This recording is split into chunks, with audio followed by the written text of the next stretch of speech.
Très chers étudiants, bonjour. Alors, je vais m'adresser spécialement aux étudiants qui font l'art culinaire en BTS, vu que bientôt vous aurez donc l'épreuve de synthèse ou l'épreuve de situation professionnelle, ce qu'on appelle l'EPS.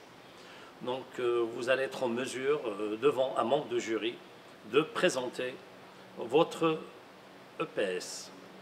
Alors, je vais vous expliquer rapidement l'objectif pour que vous puissiez mieux préparer et surtout convaincre les membres de jury. L'épreuve de synthèse, ce qu'on appelle l'EPS, c'est une épreuve en réalité professionnelle, de situation professionnelle. Alors, elle est constituée en deux étapes. Déjà, vous aurez 30 minutes, c'est le temps qui vous sera consacré devant un membre de jury.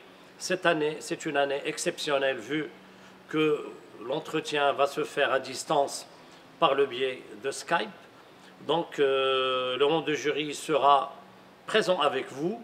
Vous seriez quand même normalement à l'aise puisque vous ne serez pas en contact direct avec les membres de jury. Vous serez devant votre téléphone, devant votre portable et vous allez essayer devant les membres de jury d'étaler votre travail et surtout de convaincre les jurys.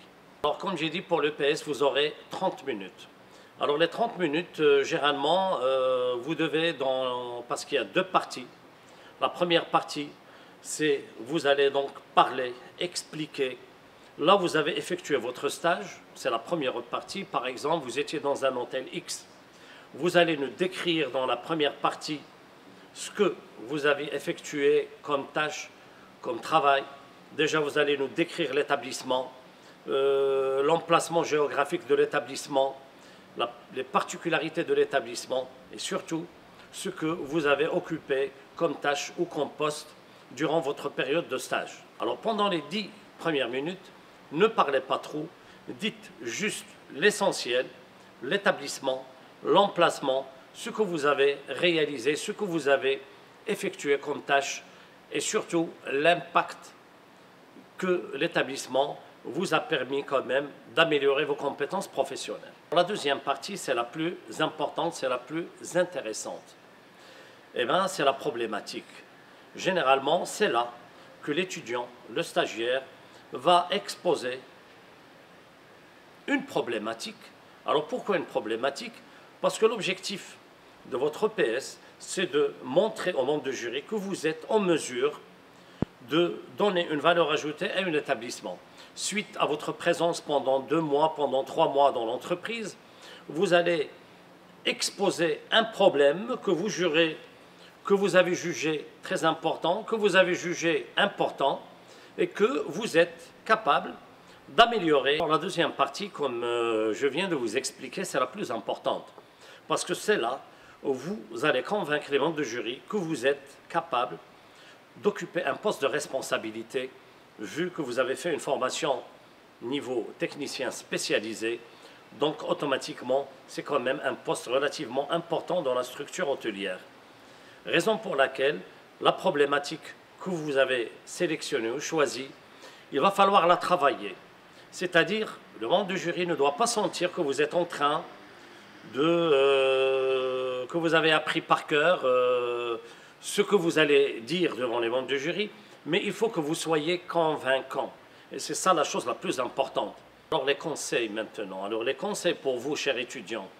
Comment mieux préparer, comment mieux s'organiser pour faire de votre EPS un EPS qui va être bien fait et convaincant par rapport aux membres de jury.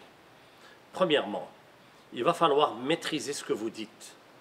N'essayez pas de venir, parce que vous aurez 30 minutes, n'essayez pas d'apprendre par cœur et d'être devant votre téléphone, d'être devant le jury et commencer de rédiger tout ce que vous avez appris par cœur. Ce n'est pas l'objectif, ce n'est pas la finalité de l'EPS.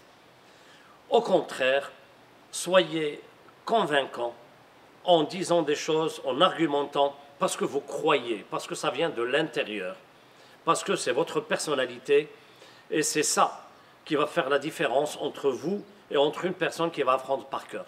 Deuxièmement, utilisez un langage professionnel. Vous essayez devant les membres de jury de mieux maîtriser ce que vous dites, d'être convaincant et surtout d'utiliser donc des termes professionnels qui vont toucher la situation. Deuxièmement, savoir écouter. Donc si un des membres du jury vous pose une question, eh ben, il va falloir bien écouter pour pouvoir argumenter et répondre. Pour cela, je vous recommande et je vous conseille de travailler votre PS selon un cas réel, parce que quand vous travaillez dans un cas réel où vous avez vraiment vécu, automatiquement vous avez l'argumentation, elle est là, parce que vous avez vécu la situation, vous étiez dans l'hôtel, vous étiez dans l'entreprise. N'essayez pas de faire des copier-coller, de sélectionner un établissement autre que l'établissement où vous avez effectué votre stage. Maintenez l'établissement où vous avez réalisé votre stage, parce que vous avez quand même vécu 2 ou 3 mois, donc assez de temps pour pouvoir vérifier et pour pouvoir être imprégné des situations que vous avez vécues, et automatiquement, quand vous allez parler avec aisance, avec certitude et surtout avec une argumentation parce que vous étiez là, parce que c'est un stage, c'est une sensation, c'est une affection personnelle de vous. Alors enfin, le PS, c'est 30 minutes devant un membre de jury. 30 minutes, c'est pas beaucoup, puisque les 10 premières minutes, comme j'ai dit, vous allez juste nous exposer, nous étaler l'entreprise où vous avez effectué votre stage, et il va vous rester 20 minutes. C'est là vraiment où vous devez mettre le paquet, c'est là vraiment où vous devez montrer votre personnalité, et la personnalité, ça doit venir de l'intérieur.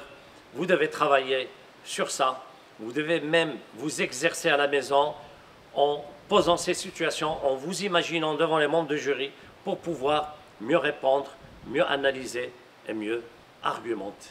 J'espère, chers étudiants, que vous avez compris l'objectif de l'EPS. C'est vraiment une épreuve qui n'est pas vraiment très compliquée. Vous allez essayer d'être décontracté, ne pas stresser, parce que si vous stressez, si vous n'êtes pas décontracté, vous risquez de mal passer votre entretien. C'est comme un entretien d'embauche. C'est là où vous devez convaincre les membres du jury que vous êtes des vrais professionnels. C'est là vraiment où vous vous mettez dans la situation, réfléchissez, préparez, et surtout, c'est en préparant que vous allez mieux argumenter, que vous allez mieux convaincre les membres du jury pour pouvoir obtenir une note qui va vous donner un plus et qui va certainement améliorer la moyenne et automatiquement réussir avec une mention. C'est ce que je souhaite de tout mon cœur pour vous tous. Alors vous avez compris, c'est un conseil que je vous donne pour mieux préparer votre PS, et à très bientôt.